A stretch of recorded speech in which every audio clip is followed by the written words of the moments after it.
Welcome back to Faith Walk with Debbie. Today we're going to do something a little bit different. This is Misty Hollis, and she's been down the cancer journey road, and we're going to hear about her story today. So can you begin by sharing, how did you find out? So I've always been, there's cancer in my family, so I've always been a firm believer that annual mammograms are very important. And so I went to my annual mammogram and just thought I'd be in and right out. I know the feeling. Yeah, thought I'd be right in, right out, and they asked me to wait. And I thought, well, that's a little odd. And then they came in soon after and said we need to do it again, a 3D. And they did that. So you didn't have a 3D to begin with? Okay. No, and then had me wait and came in and said we need to go ahead and move you back to an ultrasound. And frankly, I didn't have time because I didn't schedule to have problems. Anyway, needless to say, I came back a couple days later, and that's when I found out that they suspected it was cancer. Yeah. What was your initial reaction? I think my initial reaction was, doesn't fit with my schedule. Your schedule. I didn't have any time. I just I don't have time for this. That was my initial response. So it didn't really hit me until the biopsy came back. The initial conversations of, we found a lump, we want to schedule for the biopsy, all that still wasn't real until the results came back from my biopsy. Then it was, oh, okay, this is not what I had planned or anticipated. And I didn't have any tears until I started talking to other cancer patients. And then it kind of hit me after that. So what kind of cancer did you have? So it's called DCS, which is short. It's basically a string cancer. It's not a lump. So there's no lumps, and that was what was a little bit more frustrating for my cancer physicians in Indianapolis, was that this was something that could spread a little bit quicker and faster, and it was fingers is what they called it. And when you looked at it, it looked like fingers. It wasn't just a lump. Yeah. So what kind of treatment did they recommend? So my physicians were through IU Health. That was a choice that I made after wanting a second opinion, and I just felt that they could take care of me a little bit different than local. So the recommendation was that I just have a lumpectomy, which is what you had, but it was going to be such a large area because it was more fingers. It was a broader area that my breast was going to be half the size, and so they sent me to a plastic surgeon right away. And the recommendation was, let's just go ahead and do the reconstruction, and I can either go bigger or smaller, but it would all be done at one time. So the surgery would be done to remove the cancer and then reconstruction. So I had 2 teams that had to be scheduled on one day. So the entire operation was a little bit over 8 hours. So how'd they go? The surgery went fine. I mean, they were amazing. The team was amazing. I was in more pain than I thought I was going to be because of the reconstruction. I just wasn't prepared. I didn't read anything. Did they do a thoracic epidural to help with the pain? I'm just curious. No. I mean, I was out. Yeah, no, they did. I had epidural. I mean, it was going to take like 3 days. So I guess so. It was 3. I don't know. No, epidurals where they put the needle in your back and numb you. No, because they had told me that would really help with a lot of the pain, and I really think it did. So I was just curious. No. Okay, go on. No. So reconstruction occurred, and I wasn't ready. My sweet mother, she was so cute. She had a book to guide our journey together, mother-daughter, and she didn't tell me that I wasn't supposed to unveil by myself. So she was supposed to be there with me, or Tim was supposed to be there. So it was a day later. I was in the hospital for more than 24 hours and then got released. And that was really just because of reconstruction. That, I think, if it had just been a lumpectomy, I wouldn't have been in there that long. Yeah. But since it was reconstruction, it went longer. So they kept me longer. And it was the next day I wanted to see what it looked like. And I mean, for So me, you looked by yourself. I did, and freaked out because you have to in the Reconstruction. Since we're just being blunt here, right? Since we're just family, this will be somewhere on YouTube somewhere. So anyway, the sensitive part of the breast are removed and then put back on in Reconstruction. And so I wasn't prepared for what that was going to look like, and it just looked horrible. And that was extremely emotional for me. And my husband, for those that don't know him, he's very kind of matter of fact, black and white. So I'm crying, and he walks in and he goes, "Well, it looks good to me, no swelling," and he's analyzing it. I'm like, "Oh my God, it's not." So I always tease him about cue cards. We've talked about that, right? You give him a cue card. So I messed up. I was supposed to give him a 3x5 card, and he was supposed to read, "I am so sorry you're having these emotional problems right now." I did not give that to him. So his response was not what it needed to be.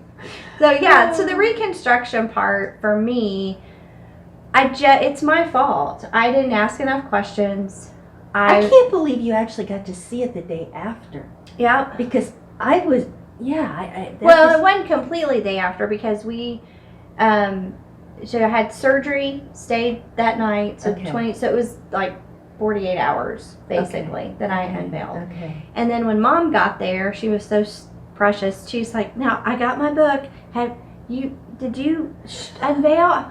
"Yes, I did." She goes, "Oh, you weren't supposed to do that alone." So we had to walk through the book together, so I knew what I could do and what I couldn't do. Yeah, and everybody's journey for Reconstruction is so different. It's so different. Everybody, if you have your breast removed and then you go through the Reconstruction process, it's just different. And that's one reason why I wanted to do this, because I didn't go through the Reconstruction part, and to hear about that, and I can't imagine how. Yeah, you needed somebody with you. Yeah, it was my fault. It was so my fault. I didn't ask enough questions. I wasn't prepared. I just thought, this is fine. We'll get through it. I didn't realize how much muscles were used. Oh yeah. So they not only go through the first phase. I mean they're digging through your muscles when they do Reconstruction. So I could not, to hold a fork for about 4 days was difficult. Wow. To hold a cup, to all of these muscles are connected to here, and I just didn't do my homework. I wasn't prepared. And and then you're not allowed to exercise. I mean, that was one of the things too. They told me you need to not, I thought just walking on a treadmill would help, but you're swinging your arms and you're moving, and none of that could be affected. So I had to wait to get released to do that. And it just, it was a very interesting emotional journey for me. And it's different for every, because as you did, you connect to people, you find people that have gone through it. And so I did. And everybody's journey was so different. So it's different, but there's a commonality. Oh, there's something is. that draws you together. Yeah, you have emotion highs and lows, and you're in pain, and you know it, and you don't look the same. And so for me, that I made a decision with the best information that I had, and I made the decision, the best information the doctors had too at the time. The call 2 days later was that they didn't get all the cancer, so I didn't have. They had to be devastating. It was extremely devastating, and it hit my lymph nodes. So there was only 2, but there were 2 lymph nodes that had connections with cancer. So that was, that's when I had my complete breakdown. Along the right, I cried a little, but my complete breakdown of, God, where are you? Yeah, and why have you abandoned me was a part of it. And so what then? So this is how God works. It's absolutely amazing. I'll never forget this. It's in my journal, but I'll never forget it, because I sat in the chair in my recliner. My mother was there. Tim had to go to work, so we had just gotten the call, and he couldn't stay with me. But Mom was there, and I am just travailing. It's like, this wasn't worth it. Everything I've done to get to this point, it was a waste. I can't do this again. I don't want to do this again. I'm done. Like, I have no kids. I have no reason. I'm okay. God take me. I was right. Why Why keep fighting? And because I expected we were gonna have to go through chemo, and that was a journey, as you know. You have to get to be okay with that, you know. So, Debbie, it wasn't 5 minutes, and my mom's cell phone rang, and I heard a voice. She answered it, and all I heard was, "Where's Misty?" And Mom said, "Well, she's right here." It happened to be my dad's mentor, spiritual mentor. For those that don't know, my dad's a minister. He's 80, his mentor's 82 now. And he said, "I'm on my knees praying, and God told me to call Misty." Oh, wow. Yeah. And so Mom handed the phone to me, and he had a word from the Lord. And I know people watching this might not understand that, don't get it. I get it, but it's real. And basically the message was, now that he didn't even know. He didn't know that I had breast cancer. He didn't know I had surgery. He was just in prayer. And God used him. yeah. And so he called, gave me encouragement, said God's not finished with me yet, and you need to trust. And he gave me scripture to read. Hung up the phone, and I was a little better, but still mad and angry. Just a few minutes later, my second mom called.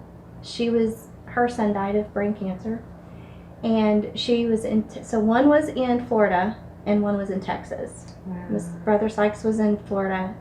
My second mom was in Texas, and she asked what was going on with me, and Mom said, well, Mom told her, and she said, "I'm praying, and God told me to call." And so she got on the phone. Wow. And it just. So after those 2 calls, I went, okay, all right. This is obviously God's got it. Yeah, He's got it. We're gonna work through this. I just need to get over myself. So then you had to go back to surgery. So how did that Right. go? Yep. They got it all. But in the meantime, and again, people watching this might think I'm a little crazy, but there were women from the church that felt led to come pray for me at home, and they had prayer over me at home before the second surgery. And then my last Sunday in church before the second surgery, my worship arts team pulled me into a room and prayed over me too as well. And I remember Pastor Dave saying, "What are we praying for?" And I said, "For the cancer to be gone. Like, I don't want it there. I don't want it there. I want them to go in," and there was nothing there. And there was a nurse that was in there. She went, "Okay." Like, where's your faith? Yeah, all right, if you say so. But they did. Everybody prayed and believed, and so Debbie, I went in for my second surgery. They called and said there was no cancer. Amen. Yeah, there was no cancer. What was the doctor's reaction to that? So what she said was, she's very matter of fact. She just said, "I'm calling you with the results." She said, "Apparently we got it all the first time. I'm sorry, No, don't be sorry. This is great. It's a miracle. I'm grateful. God I'm got so to thankful." show him so. Yeah. And now it did affect the breast. So I do not have a perfect breast. It looks like it's fried, because after that was radiation. I made the choice to do radiation. If we would have known, my decision making would have been so different if we'd have known that I was going to have radiation. We just thought we were going to get it all because it was so early And then it'd and be done. And so with radiation, it basically fried it. So looks like a fried breast. So explain about the radiation treatment and Yeah, it's not how many fun. treatments you had to have. 26. I had 26. The hospital was great. The staff was amazing, caring, loving. And I was told that I would get tired and weary, and that in the last couple of weeks there would probably be some burning. And so because I didn't do my research the first time, I did my research the second time. And so I watched my diet, how much I ate, the type of things I ate, food.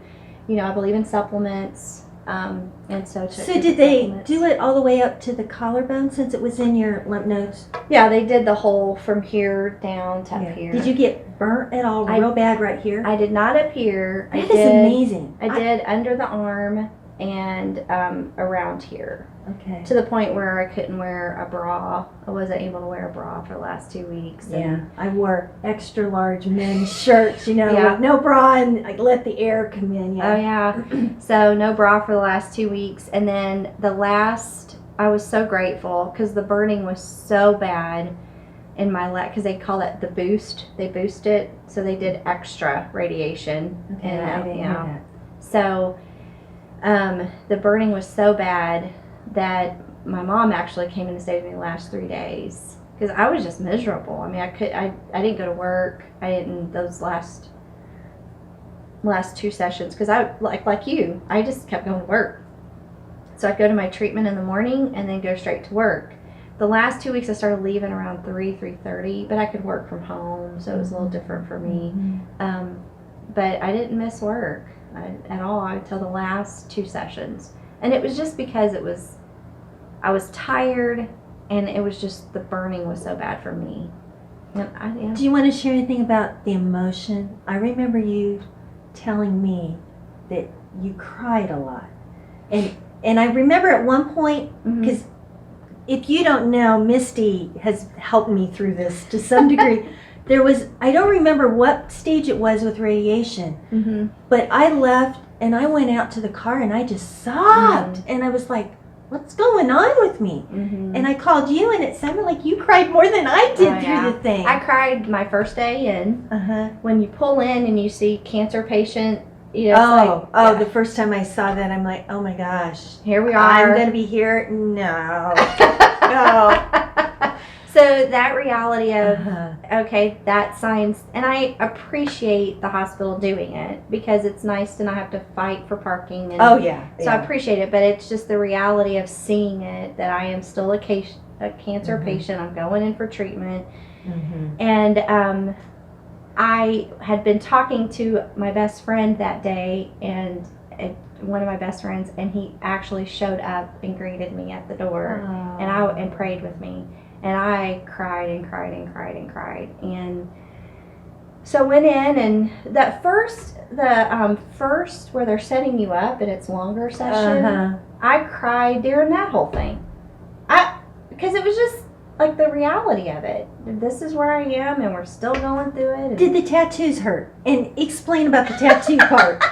So if you haven't been through this, you don't know that, you get tattoos. So we have 10 minutes left, just so you know. Oh, no. It's my job to let Debbie know we have 10 minutes left. We got to hurry up. Yeah. So they told me that they need a tattoo because it lines you up with radiation. And in my mind, I was visualizing like these big old honking thing, So I was against it, and I didn't want anything on my body. And I even said, do we have to do it? And the doctor said, yes, we do, but it's not as big as you think. Yes, it hurt. And the person who was doing it had tattoos. And like, how do you do this? Like, how is it? This hurts, and it's just, I had 4. Oh, how many did you have? I had 3. You just had 3? One here, and one here. Yeah, I had 4. And and they're still there. Yeah. Yeah. So, but they're all laughing at me. I'm like, that is ridiculous. That's one dot, and I feel like you just stabbed me. It hurt. It hurt. It was, I don't know how they do it, but yeah, it's so, that's the other part. You don't expect. You're in there for a long period of time with them setting you up. Totally exposed. And you lose. You hear this from people who have children. It's like you lose all privacy when you have a child because everybody sees everything. Well, through breast cancer, it's the same. Yeah. You have no privacy, and repeat it and repeat it and repeat. Yeah. And so you just learn. Now I'm at the point where it just like, well, you want to see them? Go ahead. So yes, I know we need to move on, but I'm curious, why did you not have to have chemo?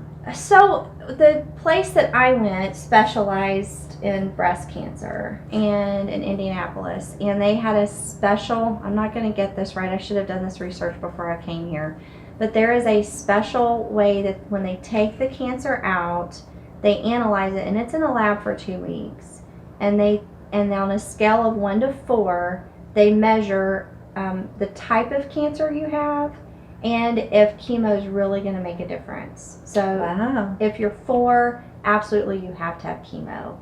3 is, it's up to you if you want chemo. 1 and 2 is this should be fine. You should be fine. So what were you? I was a 2.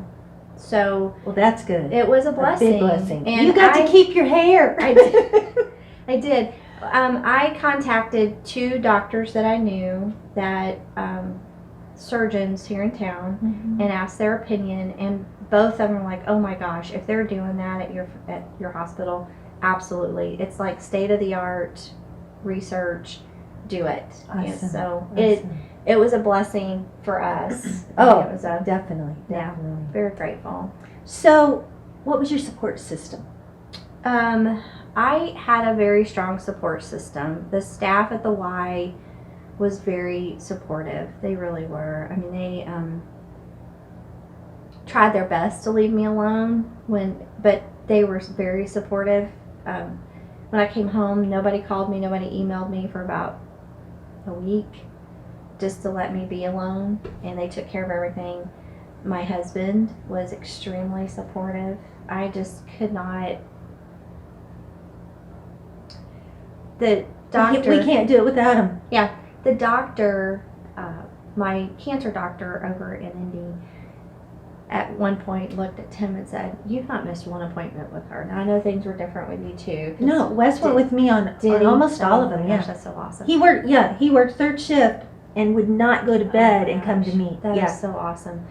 Yeah, she said, "You've not missed an appointment." Tim said no, and the doctor said, "You don't know how rare that is." She said, "I have patients that come in by themselves, or a friend comes with them, but the spouse, it's very rare spouse is with them through all of it." And would you agree having a good support system is vital? Oh, it's huge. It's Yeah. huge. I don't know, between my family, my dad's a cancer survivor, so he knew how to that helped. help me with scripture. He knew how to help me, guide me to journaling. And I just recently went back and looked at some of my journaling. It's like, wow. I mean, it's you, and you'll do the same thing. I mean, it's you go through it, and sometimes you're just doing it, and you don't realize. You feel like a robot going Yeah. through what they tell you have to Yeah, do. you don't realize everything you've been through until a year later, and you sit down and you walk through. And you're Wow, like, oh my how did gosh. I do that? Like you Yeah. working is amazing to me. Yeah. It's just Yeah. amazing. I'm in 19 months since That's I was amazing. diagnosed, and I'm like, I don't know how I did it. I don't, Yeah. because Yeah. I'm tired and weary now. How did I do? I don't know. Yeah. But okay, Yeah. I want you to be able to share, how did God help you through this? Well, first of all, I mean, you heard those personal message. I mean, there were people that reached out to me and really made a difference, because there were people that I didn't talk to every day. You know, they weren't. So when you hear messages from people that were in prayer and God directed them to call, That is incredible. It's huge. But I got closer to him in the journey. After you got mad at him? You went there too. We all go there. So I think in any journey that you go through, in health issues or losing loved ones, or whatever it might be, you have a choice, and our choice is either I'm going to get closer to God through this, or I'm going to go the opposite direction and push him away. He never left me. He never left me. He was always there, and it became my choice. It's my choice to decide, am I going to line up my spirit with his spirit, or am I going to walk away from him? He didn't leave me. Yeah. The big thing that Yeah. I learned through this is the fact that no matter what we go through, he has allowed for his purpose. Yeah. And In his if- glory. Right. And Yeah. if we can get a hold of that, then we Mhm. can make it through. Mm-hmm. So. Yeah. So where are you at now in what I call the new normal? New normal is I still get tired. I still have, and it apparently is always going to be, the radiation is, so we thought I was getting lymphedema, so I went to physical therapy for that. And what the therapist helped me understand is, for radiation, she said, have you ever seen a burned patient? And when you look at a burned patient, that is what my insides look like, because it's been burned. We don't see it because radiation's going inside, but she said, you will be permanently scarred. So I even went back to my plastic surgeon to see if I could, well, I haven't yet, I'm scheduling an appointment, but I asked my cancer surgeon about, is it possible, since this breast looks like it's 90, that it could be fixed? And she said, after radiation, no, because the tissue is so scarred and there's so much burning in there. So frankly, I still have to do deep tissue massaging on my own. Sometimes my husband has to do it, and he hates that because it makes me cry because it hurts. I mean, it's just mobility of the arm, how much my arm gets moved up, all that was affected. And it's just tissue that gets really tight, and it just has to be loosened up. Mm-hmm. Right. Yeah, two things that I found really helpful, because I had the lymph nodes too, is deep tissue massage. And she does that, and then I can take and raise my arm. Yeah, absolutely. And I also like mentioned 3 or 4 minutes. The peppermint essential oil. I haven't tried it yet. Missy, you have got to. I mean, serious. I will. Within 2 days, it made a huge. I'm now movable. Well, that note, our time is up, just so you know. Okay. What would you like to leave the audience with? Well, so if you are going through the journey, wherever your walk is with the Lord, I think, again, it's basically what we talked about. You either move closer or you move away. And so find somebody of faith that you can talk to. Find somebody of faith that will pray with you. Find prayer warriors that will pray with you through the journey. Journal, and a support system. I mean, it's if you can find a support system. So it's God is good, and He might not be good in our timing, but He is. Yeah, He is, and there's a reason that things happen, and we can sit back and say, okay, God, why? Probably not the best way to ask that question. I have a friend of mine that says, why not? And that really shook me the first time he said that to me. But why you can not? relate now. Oh, yeah. You really would have had no, I had no clue before. Yeah. But now we get it, and we can understand. Yeah. So. Thank you for this opportunity. Well, thank you very much. I appreciate it, and I hope that they gathered some information and grew. Thank you for joining us today. If you haven't heard about Debbie's Faith Walk journey, please go to faithwalkdebbie.com, where she shares about her experience of discovering that she had 2 completely different cancers, experienced 16 chemos, 30 radiations, 2 surgeries, and she will share in detail what that type of experience is. So if you or a friend are experiencing cancer, you might want to take and listen to these different posts so you can take and learn. And if you're a caregiver, I'm sure you can learn something from that in order to know how to better care for someone going through cancer. Again, thank you for joining us today.